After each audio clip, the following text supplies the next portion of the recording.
Hello, hello, hello, and welcome to the Common Constitutionalist Weekly Podcast. And I'm the Common Constitutionalist, again, as I always am.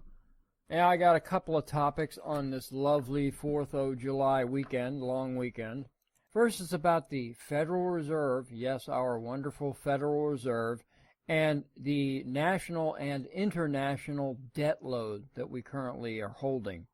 So that's a fun topic for a holiday weekend. Yeah, that's a ticket. And second is about my favorite topic, smartphone users. Yes, those dopes who walk into telephone poles and drop into manholes while they're walking, staring at their smartphones. Well, there's a new study out. So we'll also discuss that today on the Common Constitutionalist.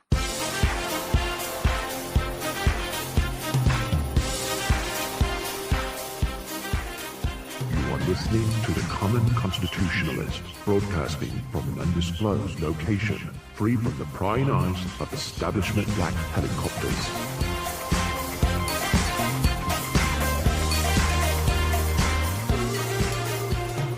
All right, here we go.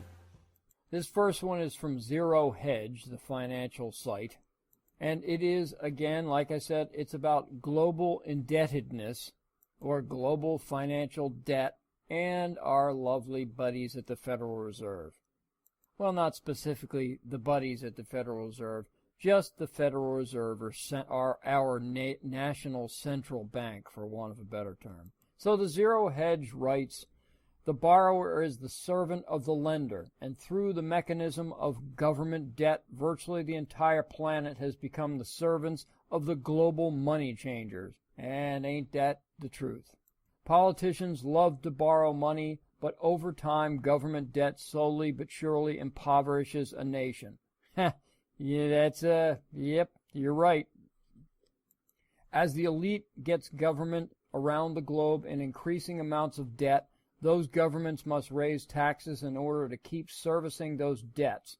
In the end, it is all about taking money from us and transferring it into government pockets, and then taking the money from the government pockets and transferring it into the hands of the elite. Although a lot of that money doesn't even get to the elite, a lot of it's just peed away, shall we say, on programs. It's a game that has been going on for generations, and it is time for humanity to say that enough is enough. Well, it was time for humanity to say enough was enough long ago, but to no avail, I reckon. According to the Institute of International Finance, global debt has now reached a new all-time record high of, you ready for this, total global debt, $217 trillion. That's almost a quarter of a quadrillion dollars. That is, it might as well be infinity plus 2. It really, once you start getting into those nosebleed numbers, or beyond those nosebleed numbers, which is $217 trillion of debt, it's just ridiculous to even think about, much less thinking about ever paying such a thing back. Global debt levels have surged to a record $217 trillion in the first quarter of this year. This is, dig this, this is 327% of the entire world's annual economic output, or GDP. Reports the Institute of International Finance. Think about that. The entire world's output is dwarfed by this debt, by the tune of 327% of our total output. Holy crap. That is a nice light topic for a holiday weekend, ain't it? Gee whiz, what a bummer. Never, it just keeps getting. Never before in human history has our world been so saturated with debt, and ain't that the truth? And it's only going to get worse before it gets better. Actually, it isn't going to get better.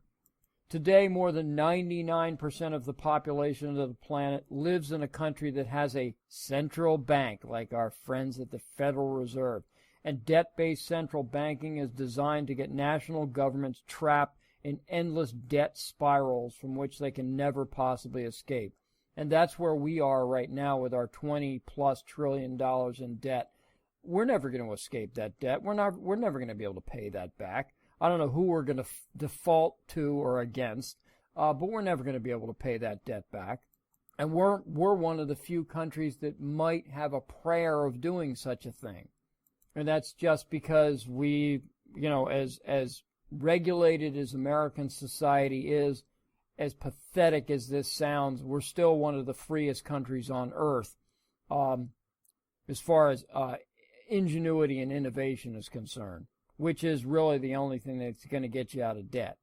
So they write, for example, just consider the Federal Reserve, our people at the boy, I hate those guys. During the 4 decades before the Federal, now listen up. During the 4 decades before the Federal Reserve was created, our country enjoyed the best period of economic growth in U.S. history. In the history of this nation, the 4 decades prior to the Federal Reserve, what a coincidence, was the best period of economic growth in our history. But since the Fed was established in 1913, under those I don't even want to talk about Woodrow Wilson or his predecessor. Let me try it again. But since the Fed was established in 1913, the value of the U.S. dollar has fallen by approximately 98%. And the size of our national debt has gotten more than 5,000 times larger. Yay for the Federal Reserve. They do such a great job now, don't they? And I am getting wound up like a freaking watch. So I'm taking a quick break here. I'm going to take a couple of breaths before I hyperventilate, and I'll be right back.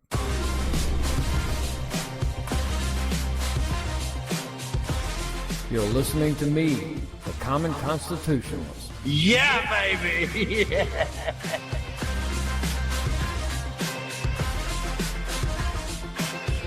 Okay, I'm back, and I don't feel any better.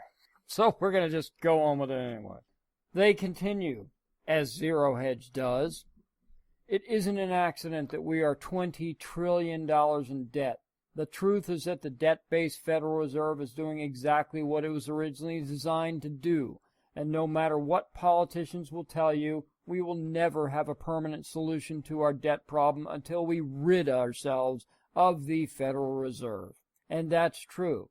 But good luck doing that. Heck, we can't even get Congress to be able to audit the Federal Reserve, much less close them down.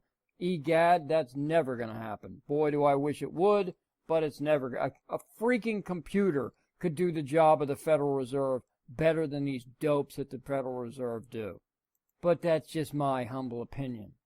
They continue. In 2017, our interest only on the national debt will be nearly $500 billion. Hello, $500 billion on the national debt alone, and that's with interest rates the way. Imagine what the interest rates would be. What the cost of the debt payments would be if this were like the late 70s or early 80s with double-digit interest rates. Holy crap.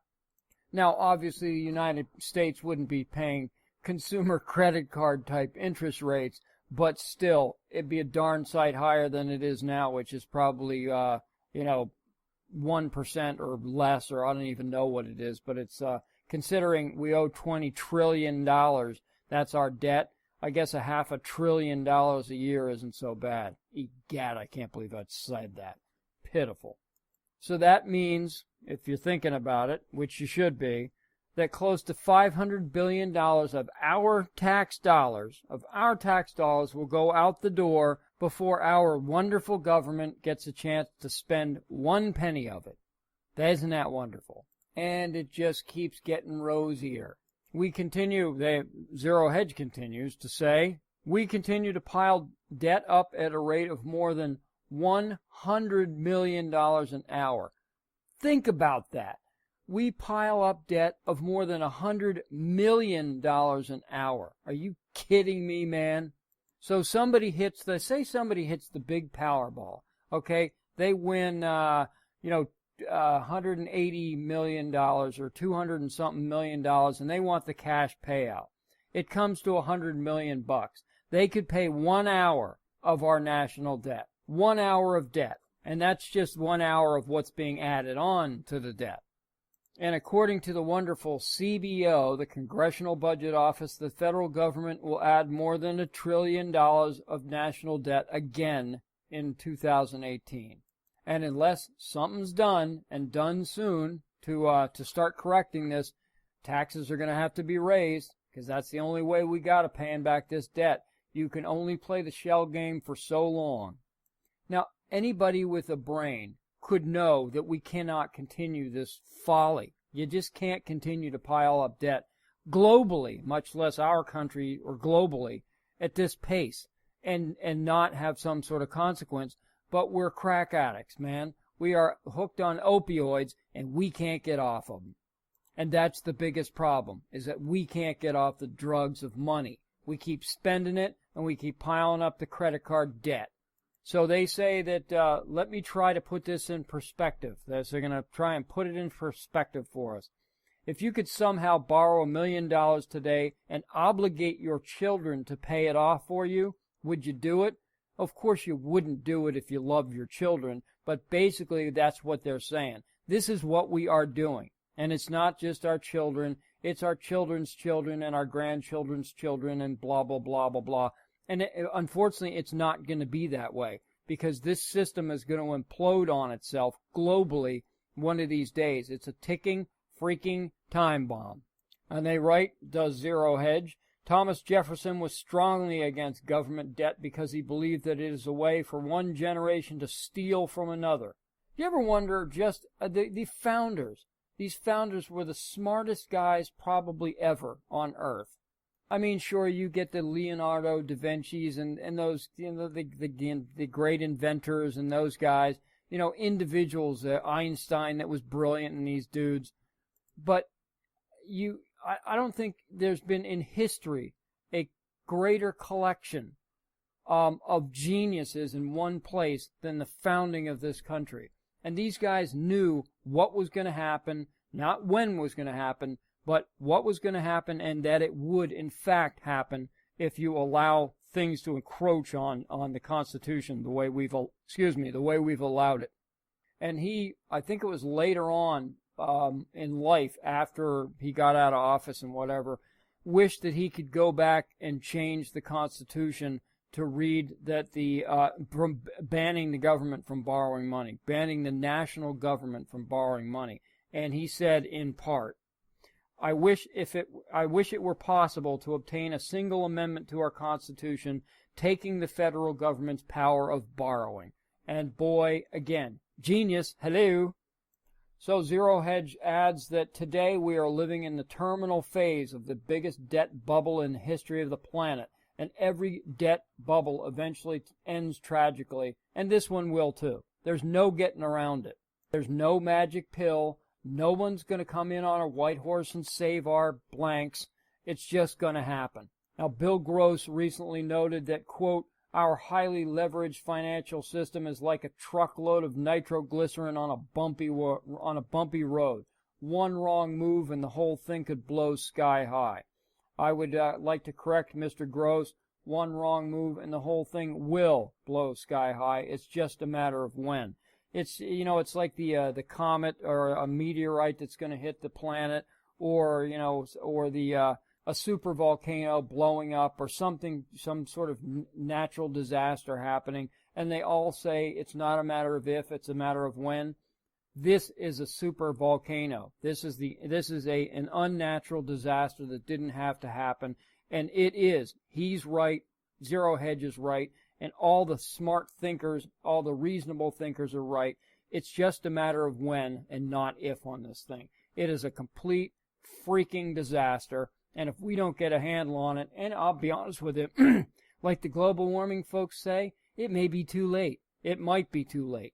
And I don't know what the heck a worldwide default looks like, but it ain't going to be pretty. So let's take a break, and I'll be right back with it ain't much of it's certainly a lot more fun than this freaking topic, that's for sure. Be right back.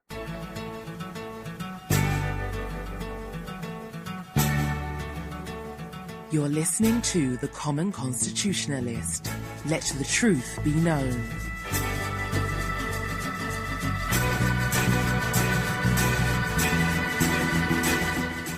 All righty, we are back, and do I feel more relaxed? Do I feel a little better? Have I taken a breath?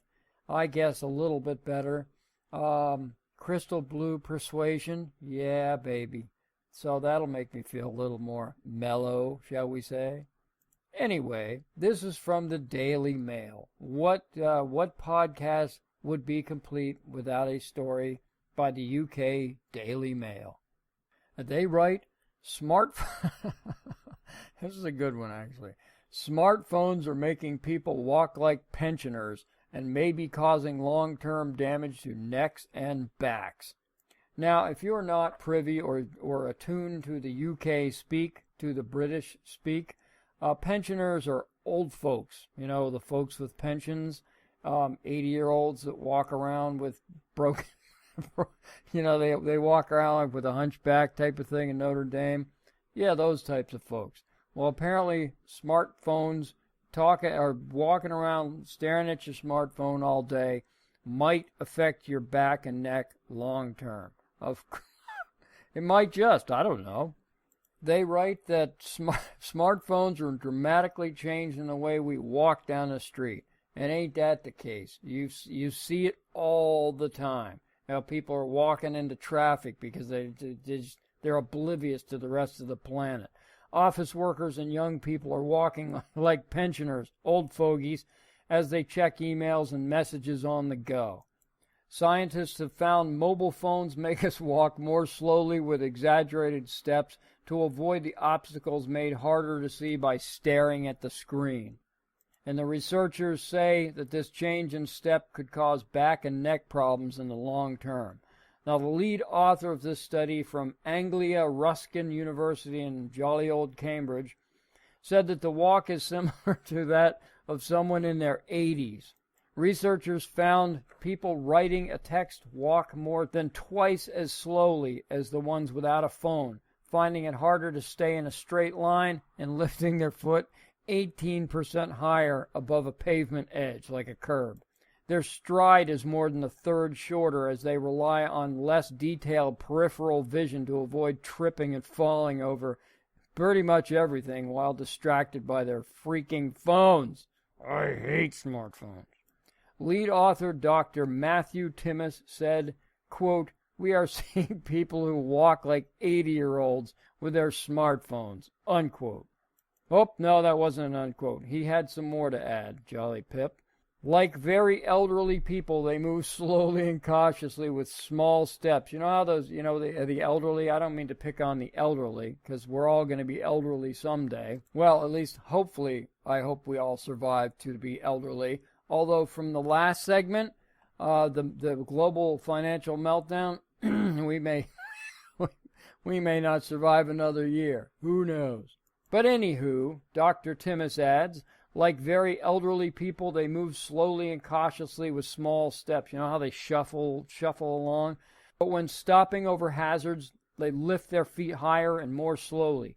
People are significantly increasing their head flexion and looking down much more when reading or typing a text message. We have not yet looked at the longer-term adaptations to how people walk, but this could well have an effect on their lower back and neck through altering their posture. And it could very well be. I don't know. I'm neither a doctor on the podcast, the TV, or the radio. So these jolly old scientists at Anglia, whatever, in Cambridge, fitted 21 people with eye trackers and motion analysis sensors while negotiating an obstacle similar in height to a roadside curb. They examined 252 separate scenarios with participants walking while reading a text, writing one, speaking on their phone, or without their phone at all. They found that writing a text is the most demanding activity. Gee, way to be a scientist, bud. I could have told you that. Dun-a-bump. Okay, let me start. Writing a text is the most demanding activity, causing people to look down at their phone 46% more and 45% longer than when reading a message. This led to people walking 118% more slowly than they were without their phone, taking a 38% shorter stride. Wow, this is freaking unreal. Smartphones were found to prevent people walking, and you've seen this, right? Let me stop interrupting myself. Smartphones were found to prevent people walking in a straight line, putting them at greater risk of colliding with oncoming pedestrians, benches, and street lamps. Ain't that I've seen that personally. This increases the need to slow down and take more tentative steps whilst walking. And when stepping over a hazard, they exaggerate the steps more.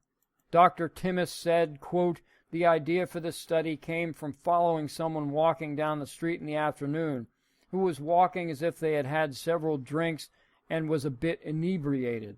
I thought it was a bit early that. Maybe it was London, it's never too early. I thought it was a bit early for that. Then I walked up beside him and saw that he was on his phone. Simply being on the phone fundamentally changes the way people walk." Unquote. In the study, published in the journal PLOS 1, PLOS 1, I don't know, the relative amount of time spent looking at an obstacle by someone on their mobile phone reduced by up to 61%. That's a big reduction, man. And you know how you have those, a lot of cities now, large, big cities, they have these commuter lanes and these bus lanes that if you're just a regular old car, you can't go in there, or they have bike lanes that are specific for bicycles and whatnot. Well, China has already started segregating footpaths with special lanes for those using their phones. How pitiful is that? And you want something even more pitiful? Well, the socialist Netherlands, they've embedded traffic lights in the pavement for smartphone users who are always looking down at their phones because they keep walking out into traffic, the big dolts. Talk about Darwin as the survival of the fittest, man. Holy crap. Well, I think that's about all I've got for today. I think that's probably enough anyway. So y'all have the balance of a fabulous weekend. Happy Independence Day. Salute the flag. Talk about the Declaration of Independence with your family. Very important. Not many people. We talk about the Constitution all the time, or at least I do, and friends of mine do, and people who write do the things that I do.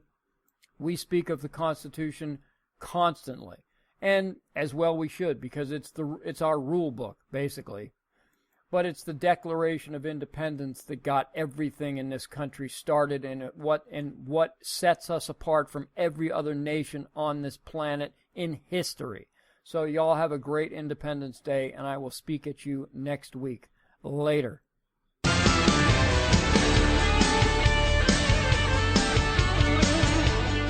Thank you for listening to the Common Constitutionalist Weekly Podcast.